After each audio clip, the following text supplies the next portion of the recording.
Om Namo Bhagavate Vasudevaya.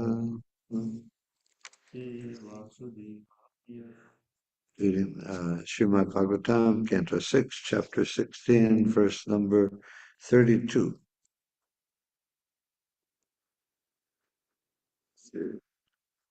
So Uttama Shloka Padabja Vistaram.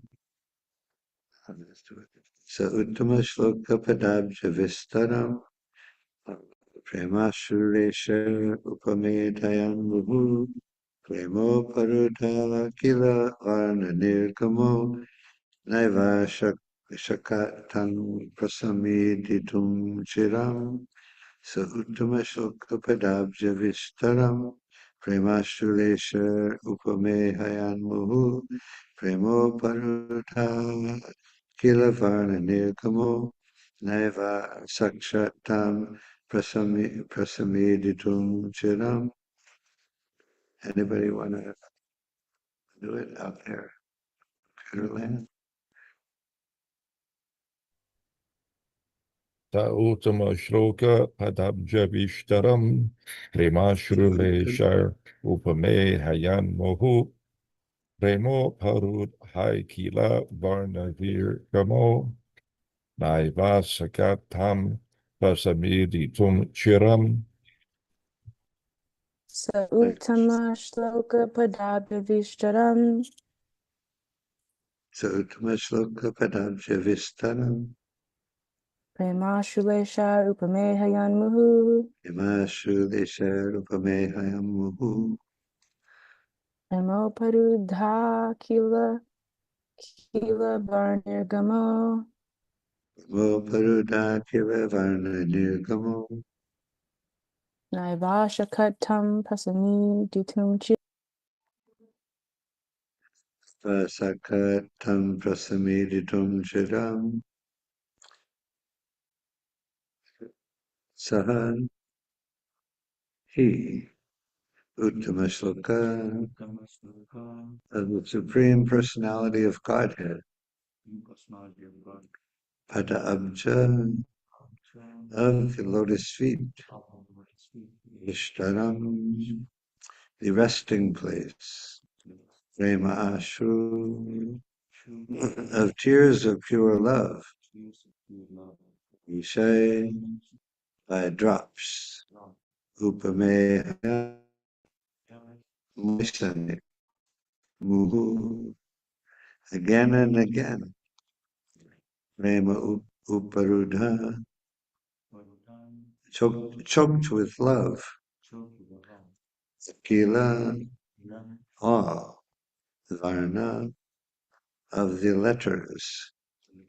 Nirgama, the coming out. Na, not. Eva, indeed.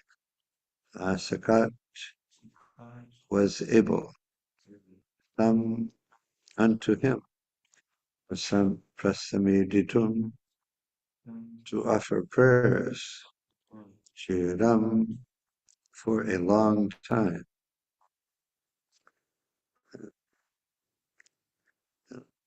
Translation. With tears of love and affection, Chitraketu repeatedly moistened the resting place of the Supreme Lord's lotus feet.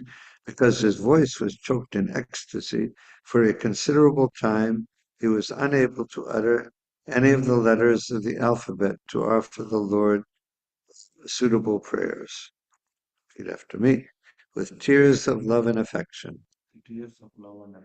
Chitraketu repeatedly moistened the resting place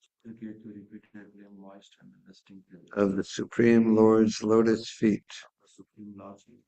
because his voice was choked in ecstasy for a considerable time.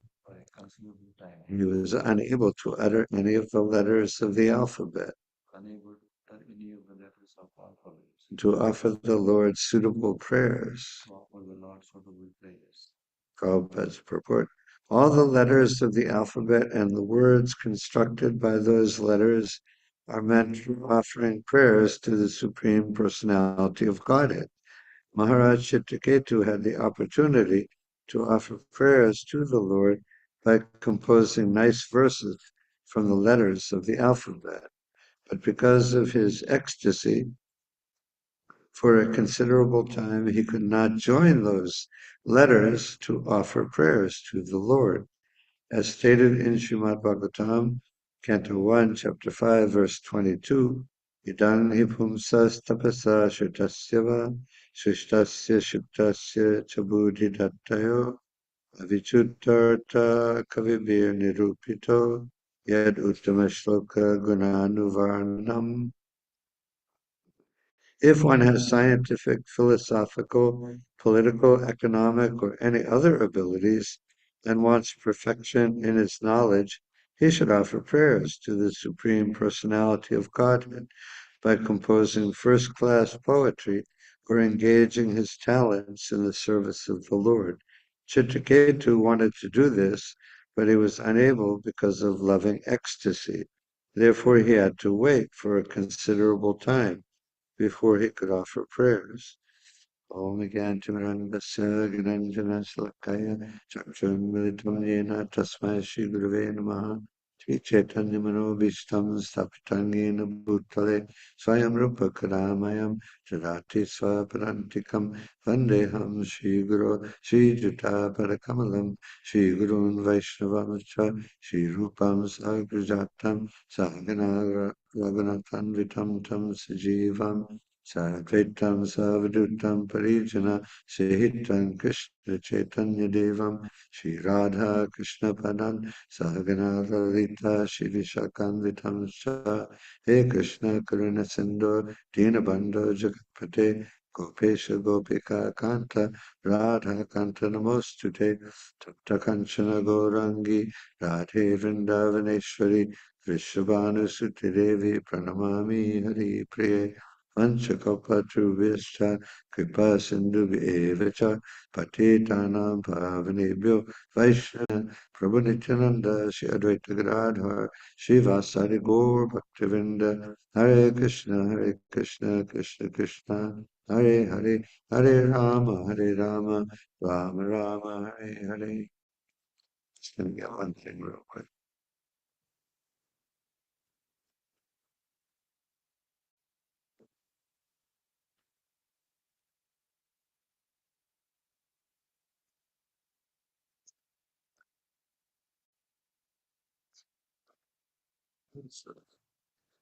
The Prabhupada starts the purport by saying, all the letters of the alphabet and the words constructed by those letters are meant for offering prayers to the Supreme Personality of Godhead.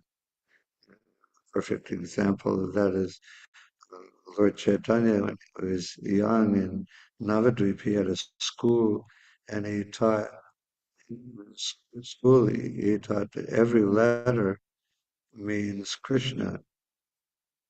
And yeah, and there's Prabhupada refers to a grammar book. I forget who it was written by one of Lord Chaitanya's followers, and written in the same way that every letter, every word, every all the construction of language is ultimately revolves around Krishna, and so that's so language improper. All the letters of the alphabet and the words constructed by those letters are meant for offering prayers to the Supreme Personality of Godhead, and the perfection of that, of course, is in the Loka Vrindavan, where everything, including all language, all songs, all the talk of all the residents of Vrindavan, uh, everything, all their talk centered around Krishna and their service to Krishna, love for Krishna. And for us, growing up in the United States or New Zealand or India, wherever you grew up in, there's what's called Gramya Kata. Gramya Kata means just village talk. Just what is she doing? What is he doing? What's going on with this family? What's going on with them? Politics, whatever else we talk about, separate from uh, direct connection with Krishna, is called Gramya Katha, and it's under the general category of Prajapa. Prajapa means anything, any kind of speech not connected to Krishna's service. And in Goloka Vrindavan, the Gramya Katha is all perfect also. It's also all about Krishna. That's the difference between the spiritual world and the material realm. Is everything here is centered around me, each person. Everything is centered around that. What do I want? What do I need? Where can I go? What can I do? And in the spiritual world or in the temple, in Gita Nagari or whatever temple we live in, the talk and the whole intention of everything uh, in the temple, everything between any devotees, wherever they are in the world, everything is centered around Krishna as much as possible. You go to work, you have to do what you have to do, but you don't forget to think of Krishna. And at home, the home life should be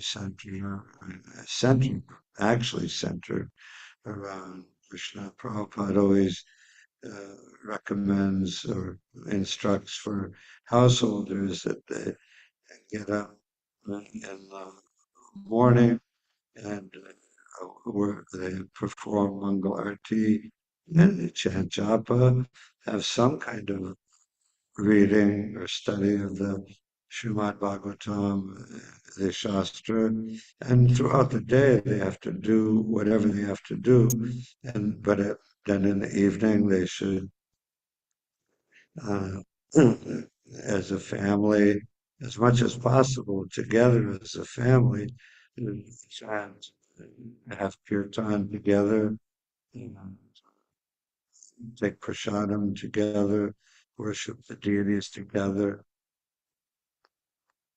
at least for some time in the morning and evening, because material life is so demanding these days. Everyone is always on the move. Got to go here, got to go to school, got to go to work, got to do this, got to do my taxes, got to so many things you got to do. That's why it takes a special effort, especially when you're living in family life or not in family life, but not in the temple. You have to make an a special effort to keep the life Krishna centered. Um, but everything is meant for the service of Krishna.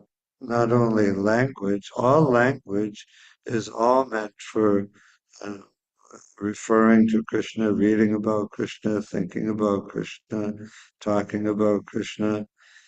We only have one subject of conversation or one subject of thought in the ISKCON movement, and Prabhupada's mission is to think about Krishna, worship Krishna, and reawaken the knowledge of our dormant love for Krishna. Everyone has love for Krishna in the heart, naturally, and it simply has to be remembered, evoked, and acted upon more and more. But the love for Krishna is there in the heart of every living entity.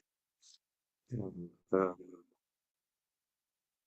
so all language is meant for the worship of Krishna, and everything is meant for the worship of Krishna. And Prabhupada says in the in the purport, if one has scientific, philosophical, political, economic, or any other abilities and wants perfection in his knowledge, he should offer prayers to the Supreme Personality of Godhead by composing first-class poetry or engaging his talents in the service of the Lord. And so everyone wants to be expert in something, get generally for name and fame, but the perfection of everything. Krishna is the supreme scientist. He knows and creates and controls everything, down to the minutest detail of the atoms and the subatomic particles, all the way up to, and the interaction of all of them, which is infinitely complex, just like in one cell in your body. I heard one description of it, the complexity of it one time, and the complexity of one cell in your body is more complex than all the subway systems, all the electrical wires, all the sewer systems in underground in the city of New York. It's a pretty crude comparison, but it gives you an idea of how complex even one cell is. And that's not even getting down to the atomic level. So all these minute, practically infinitesimal uh, uh, uh, pieces have to exist, interact with each other in complex ways that nobody can begin to understand. Krishna understands them, and Krishna owns and controls and created them all. So if a scientist wants to understand everything, anywhere from the subatomic uh, level up to the planetary level or level of the universe, the interaction of the galaxies and dark holes and whatever. All that knowledge is known by Krishna. And if someone actually wants to be a great scientist, he should worship Krishna and offer Krishna suitable prayers, first class poetry, composing first class poetry. Because most people can't compose first class poetry, but we can repeat the advice from Prabhupada generally for offering prayers to Krishna is to repeat the prayers of the previous acharyas, repeat the prayers that Prabhupada has given, repeat the prayers that Bhaktivinoda Thakur or Lochandas Thakur have given, or repeat the prayers that Dhruv Maharaj or Prahlad Maharaj have given. And, to repeat the prayers that are given to us in disciplic succession, you'll know that they're perfect and pure and pleasing to Krishna. Of course, everyone can offer their own prayers according to their own language and own ability to express to Krishna whatever is in their heart, whatever is in our minds. It's not like we can't say our own prayers. We do, but so they go together. It's not like one is good and the other is not good, but the emphasis is generally on repeating the prayers from the previous acharyas. And so you pray to Krishna with suitable prayers, and just like Dhruva couldn't, when he saw Lord Vishnu, he appeared to him after his 6 months of severe austerities. Uh, and Lord Vishnu appeared to him. And at first, Dhruva Maharaj couldn't offer any prayers because he's only 5-year-old boy and he really couldn't put together what he wanted to say in words. But then Lord Vishnu touched him on the head with his conch shell, and then immediately Dhruv Maharaj could uh, present the most beautiful prayers that we have recorded in the Srimad Bhagavatam. So yes, that's a good example. We can become not Dhruv Maharaj, but we can be sincere devotees and pray to Krishna in the best way we know how. And and you be empowered. You see, just on the practical level throughout history, the the greatest artists, the greatest musicians, composers, the greatest in any field, have always all their generally like if you go in some of those old cathedrals from the Middle Ages in Europe, you just see the most incredible artwork, architecture, construction, uh, design, and you listen to the hymns and the musical compositions from some of the great composers. Everything, the most beautiful, the most fantastic of everything is always uh, God-centered and is God-inspired. And so whatever you want to do, if you want, if as we have material desires too, if you want to be a perfect electrician or a perfect plumber or a perfect software designer, the most artistic, the most intelligent in any field, whatever. Krishna is the source of all knowledge and all inspiration. So whatever our field of work or hobby or anything, for devotees, it's always centered around Krishna, and Krishna can empower or give intelligence how to improve and become really good at whatever you want to do. Krishna is the source of all knowledge, all intelligence, and all talent, all ability, and so so Krishna is the center of everything, just like a little kid. So often, sometimes the little kid is born, and by the time he's like 3 or 4 or 5 years old, he's playing like incredible stuff on the piano or the violin or something, or he's like understood to be a genius in mathematics or something from a very early age. And we generally say about a, a kid like that he's gifted. He's a gifted pianist or gifted whatever. So gifted means, yes, he's gifted. That means if gifted means there's a gift giver.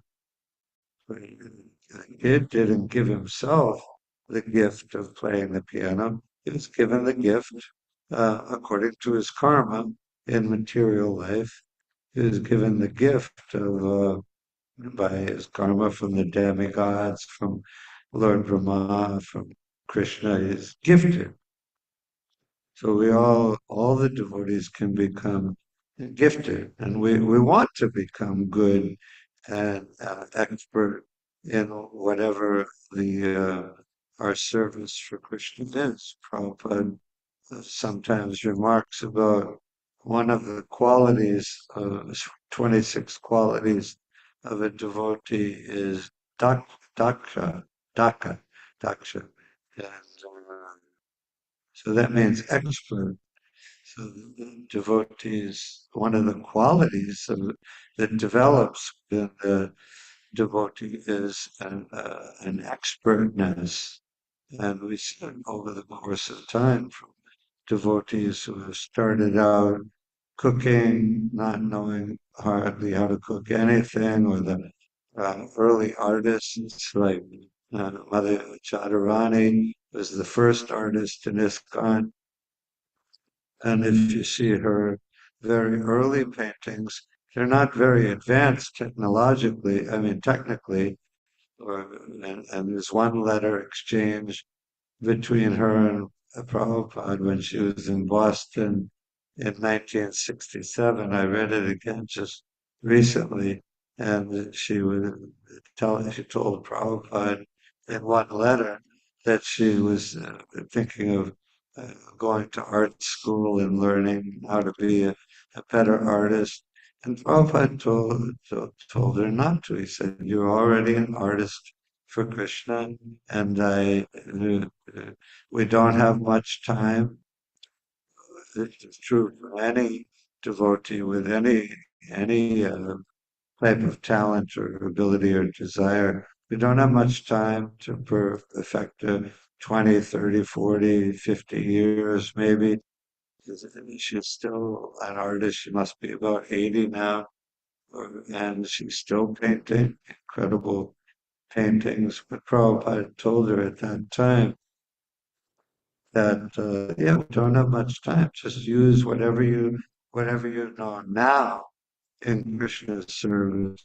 The need for preaching Krishna consciousness is urgent right now. The world needs pictures of Krishna right now.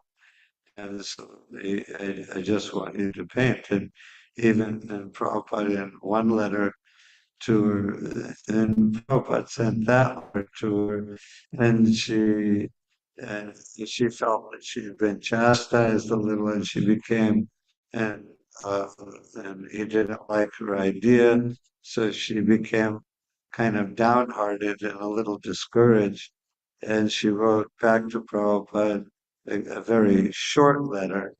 She usually wrote long letters.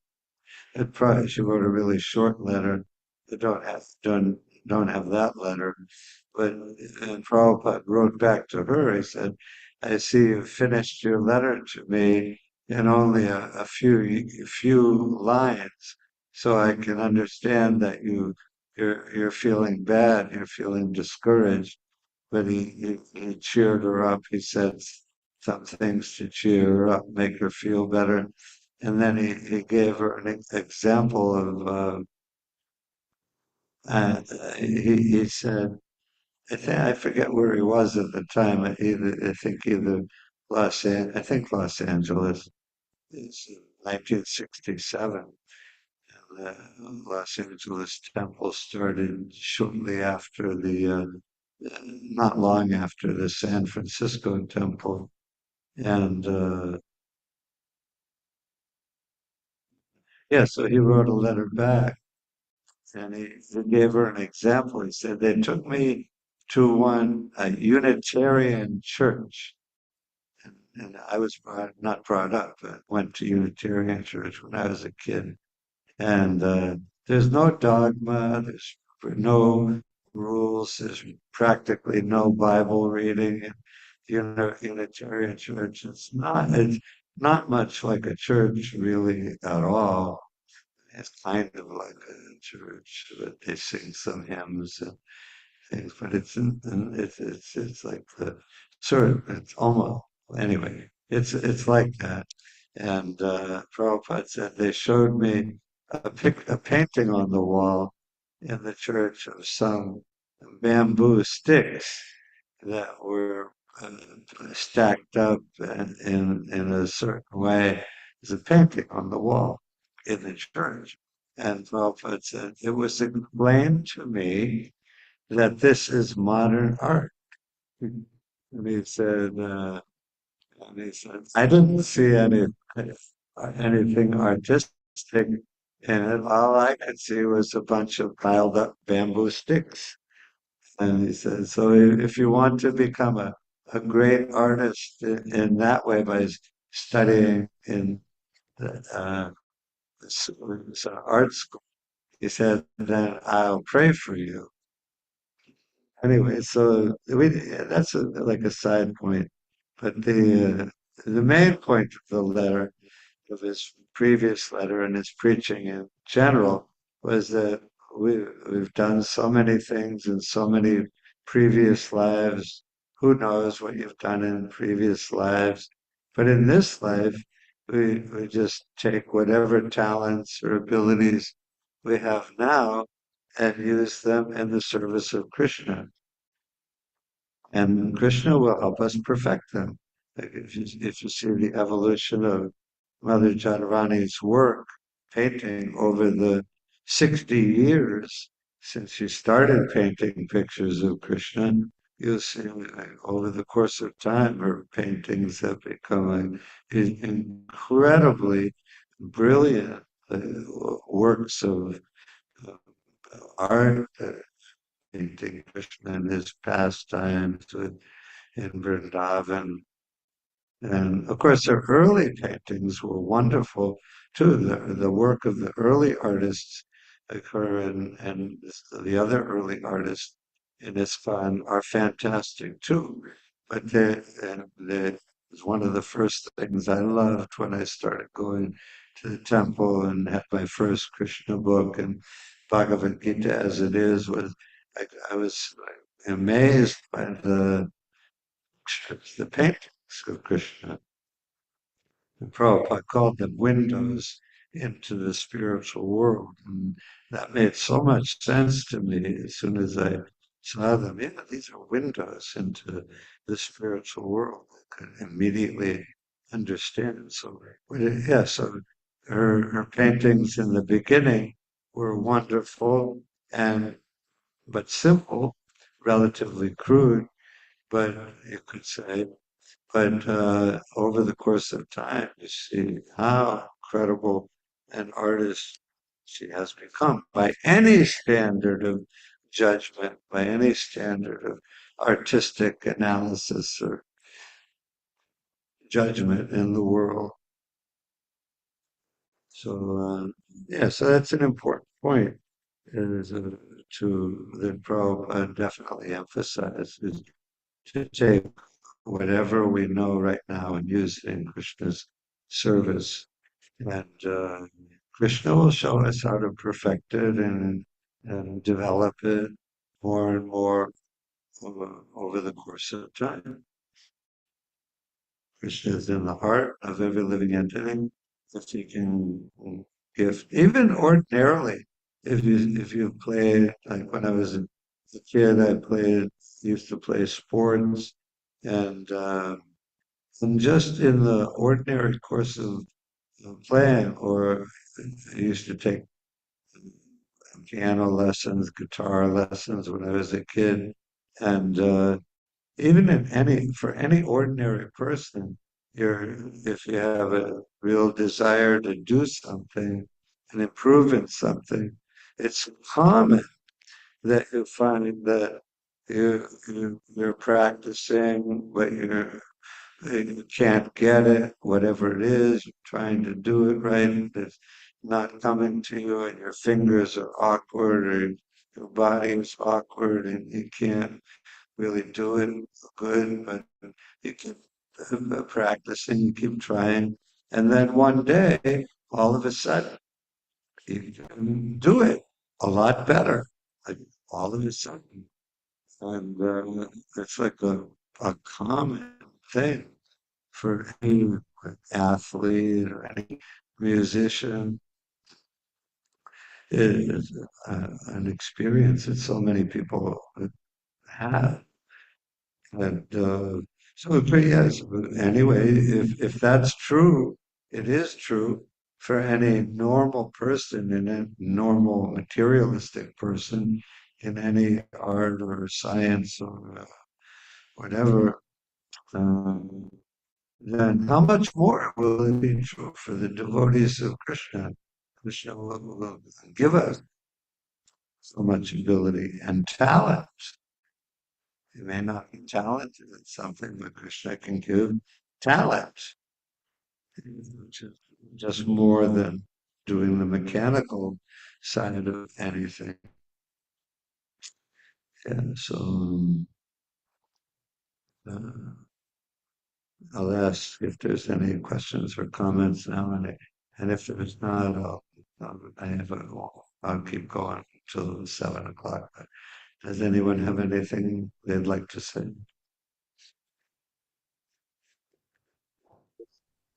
I have things I'd like to say.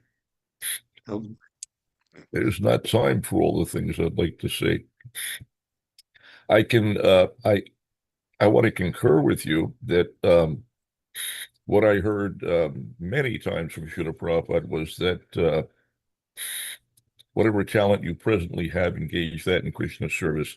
Do not waste time in trying to develop new talents. He discouraged devotees from going to school, higher education. Many devotees wanted to go to college for this or that. Srila Prabhupada discouraged them from doing that. But if they were already in college, he encouraged them to complete their studies. For those who are already doing that, complete it. Um, no point in wasting what you have already done. But if you have not yet embarked on such an endeavor, don't bother, don't waste your time, just utilize what you already know. Because, as you say, time is very short, and best to utilize every available moment immediately in devotional service with whatever resources you have now. Um, and windows into the spiritual world. Those paintings, the most wonderful paintings, incredible. Um, I remember in the very early 70s, the BBT was in New York, and so we had all of the painters in New York, and every once in a while they would complete a painting, and when they did, it would be mounted on the wall right outside the temple room, outside the door to the temple room. And so the devotees would come downstairs for Mangala Artik in the morning, and they'd be surprised by a new painting. Everyone would crowd around to see the new painting, and it would just knock their socks off. Seeing these wonderful paintings, the fresh paint, bright and um, practically luminous, and seeing scenes that we heard described in Srimad Bhagavatam and Krishna book, but now to be able to actually see them was extraordinary. It was a huge event. It was a big thing, and gradually the paintings were cycled. The temple room was filled with paintings, so the new paintings would go into the temple room, and the old paintings, older ones, would come out, and they would go to the third floor where we had a gallery for all of the paintings. That was a public room that was also used for performances and prasad. Um, Very, very big event. Many devotees report having their lives transformed just by seeing those paintings, and that in some cases it was a very attractive feature that helped to bring them to Krishna consciousness. In the course of distributing books, we would make a point of showing people the colored plates in the books, because it makes the books so very attractive. Um, and that was part of Srila Prabhupada's strategy, but it made selling the books much easier. You could get someone to appreciate the images in the books, and even if they didn't take the book, just by seeing those pictures, they would make advancement, and maybe later they would come back and take a book, or even come to the temple just by having been purified after seeing those images. Very, very powerful, those images. mm. Wonderful thing. Um, I want to thank you very much for your class and all the classes that you have given here at Gita Nagari. They have all been extraordinary. Really, really wonderful preaching. Um, just an endless shower of wonderful points. It's so wonderful to hear. Thank you very much, Prabhu. You've filled my head with wonderful Krishna consciousness. Hare Krishna. Hare Krishna. Hare Krishna.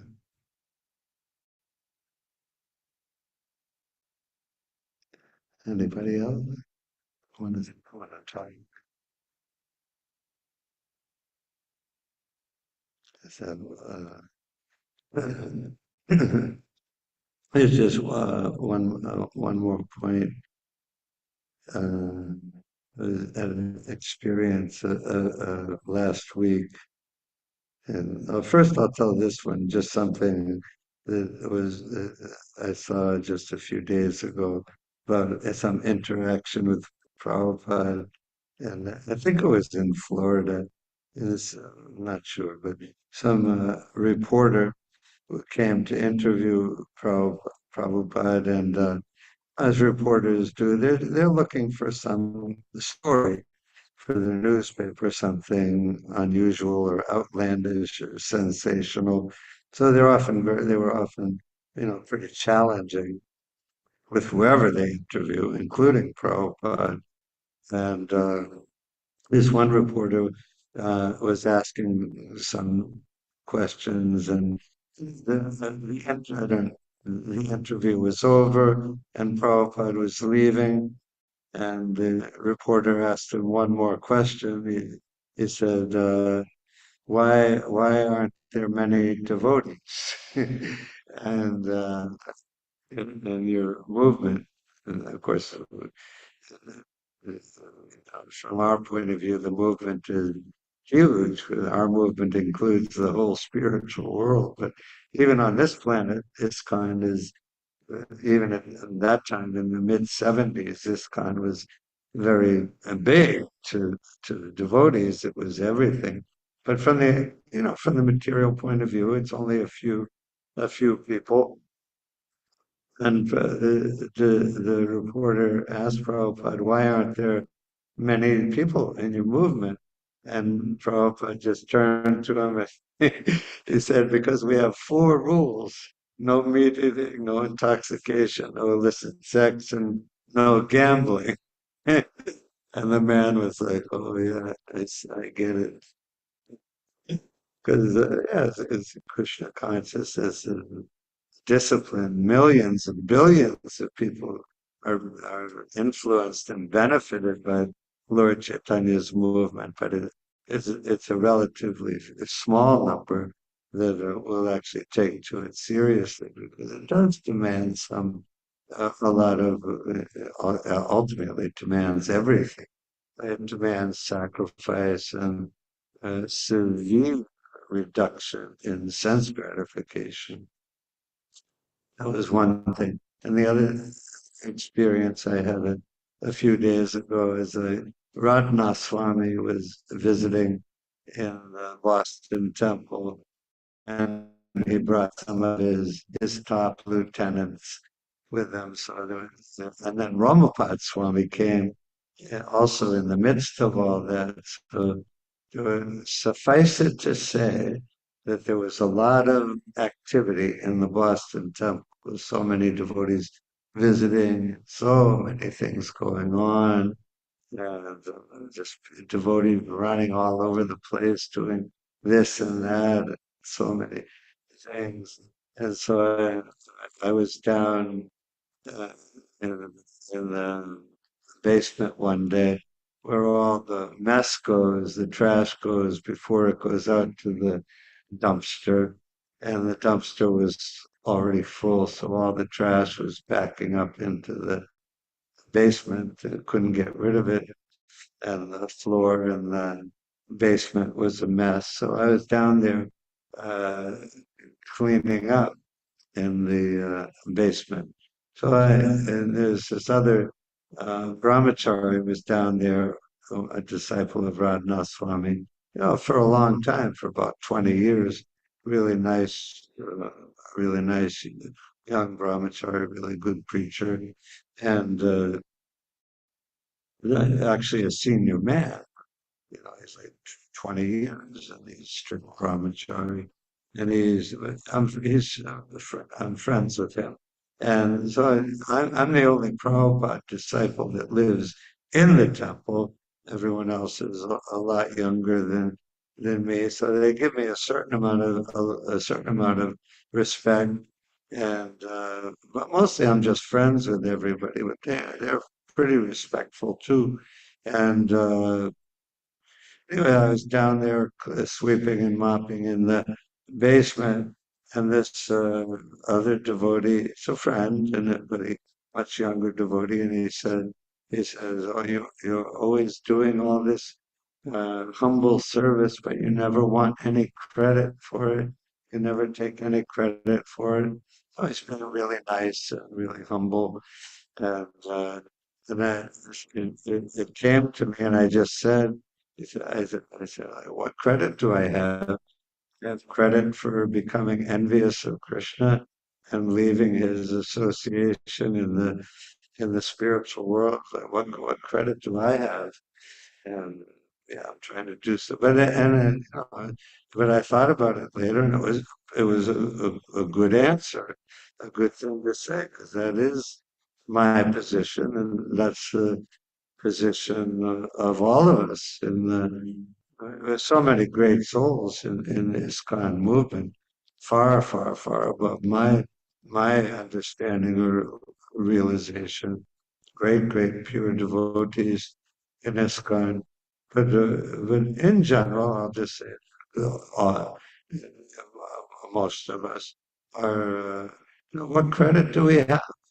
I have credit for becoming envious of Krishna and leaving his association. Now, just trying to muster up whatever sincerity and little bit of humbleness I can, and try to get purified again. Okay, so I'm going to stop there. All glories to Srila Prabhupada. Jai, thank you. Hare Krishna. There might be a couple of minutes if anybody wants to say anything. Hare Krishna. All glories to Srila Prabhupada. Honorable Mukta, just want to thank you, Prabhu. Thank you so much. Jai, it's Give always a Mother blessing. Julia. Such a blessing to have you here, and it's just so wonderful to hear you share. It's just, yeah, it's the real deal. Haribol. Hare Krishna. I don't know how to turn the Zoom off. We can just leave it to them all. We'll show the deities and. Oh, yeah, right. Haribo.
Jaya Radha Jaya Jaya Jaya